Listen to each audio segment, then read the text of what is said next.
وہ صحیح بخاری میں آتا ہے ایک اور صحابی تھے ابو بصیر رضی اللہ تعالیٰ، اور وہ بھاگ کے مسلمان ہو کے مدینہ شریف آ گئے، پیچھے ہی مشرکین عرب بھی آ گئے اور کہا یا رسول اللہ اپنا وعدہ پورا کریں. تو نبی علیہ السلام نے پھر ابو بصیر سے کہا کہ خدا کر کے معاہدہ ہوا ہے، تو اب معاہدے کو نہ توڑ، تو تو واپس نہ ان کے ساتھ چلا جا.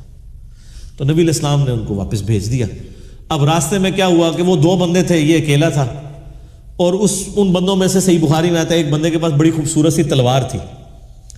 تو وہ تلوار کی اپنی تعریف کر رہا تھا کہ دیکھو یہ کتنی خوبصورت تلوار ہے، اس کا دستہ کتنا پیارا ہے، اور یہ جس کا عورتوں کو بھی عادت ہوتی ہے نا اپنی چیزوں کی تعریف کرنے کی.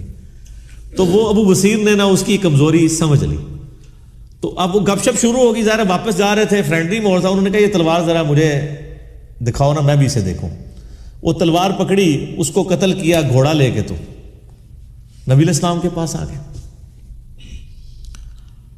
نبی علیہ السلام نے فرمایا کہ میں تو اپنے وعدے کا پابند ہوں، تو تم ادھر سے چلے جاؤ. اس نے کہا یا رسول اللہ وسلم آپ جس چیز کے پابند تھے وہ آپ نے کر دیا، ٹھیک ہے میں مدینے میں نہیں رہتا، لیکن میں اب اس چیز کا بھی پابند کوئی نہیں کہ میں مکے میں واپس جاؤں، کیونکہ آپ نے تو مجھے واپس کر دیا تھا، یہ تو میں آیا ہوں نا واپس، تو مجھے آپ اجازت دیں. آپ فرمایا تم بس مدینے میں نہیں، جدھر مرضی جا کے رہو، اللہ تعالیٰ کوئی نہ کوئی راہ تمہارے لیے نکال دے گا. تو وہ سمندر کے کنارے ایک بستی تھی جہاں سے مشرکین عرب کے قافلے جایا کرتے تھے تجارت کے لیے شام. وہاں انہوں نے پڑاؤ ڈال لیا اکیلے بندے، اور منزل انہوں نے عمر سیریز میں فلمایا ہے.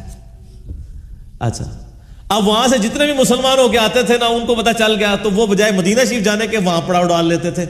ادھر کافی سارے مسلمان اکٹھے ہو گئے. انہوں نے کہا اب ہم کافی زیادہ ہو گئے ہیں، تو ایسی دی تیسی قریش مکہ کی، انہوں نے ہمارا مال لوٹا ہے نا، اب ان کا کوئی قافلہ سلامت نہیں یہاں سے جایا کرے گا. کیا کیا وہ قافلہ ان کا تجارت کا جب گزر رہا تھا انہوں نے پکڑ کے لوٹ لیا، ساتھ واپس بھیج دیا اور کہا ادھر جا کے خبر دے دو کہ آندھا کے بعد بھوکے مرو گے تم، اب تمہارا کوئی قافلہ ادھر محفوظ نہیں ہے. وہاں پھر انہوں نے میٹنگ کی آپس میں کہ یار کیا کریں، یا تو ہم کوئی لشکر کشی کریں، ان کے اوپر کشی کیسے کریں، وہ تو خانہ بدوش تھے، کبھی کہیں پڑاؤ ڈالتے تھے کبھی کہیں پڑاؤ ڈالتے تھے.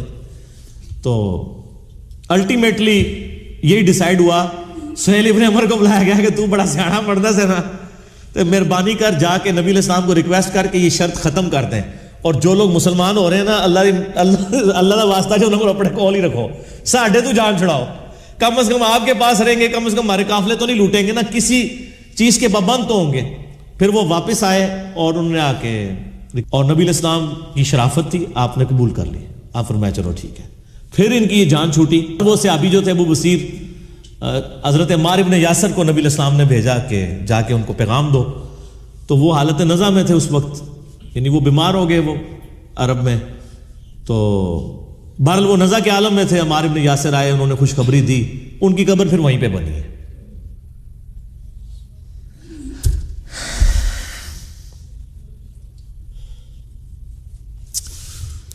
ان لوگوں کے نام بھی آج لوگوں کو نہیں پتا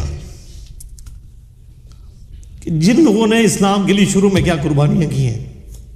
ابو بصیر رضی اللہ تعالیٰ عنہ السلام. دروشی پڑھیں اللہم صلی اللہ بارکت علی ابراہیم وعلی آل ابراہیم انک حمید مجید. تو آپ دیکھیں کس طریقے سے یعنی ان لوگوں نے اپنی طرف سے ہوشیاری کرنے کی کوشش کی.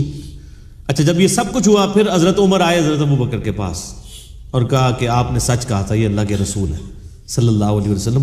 یعنی میرا وہ ویژن نہیں تھا کہ ہم دب کے صلح کر رہے ہیں، اور یہ صلح جو ہے وہ مسلمانوں کے لیے فتح کی نوید ثابت ہونی ہے.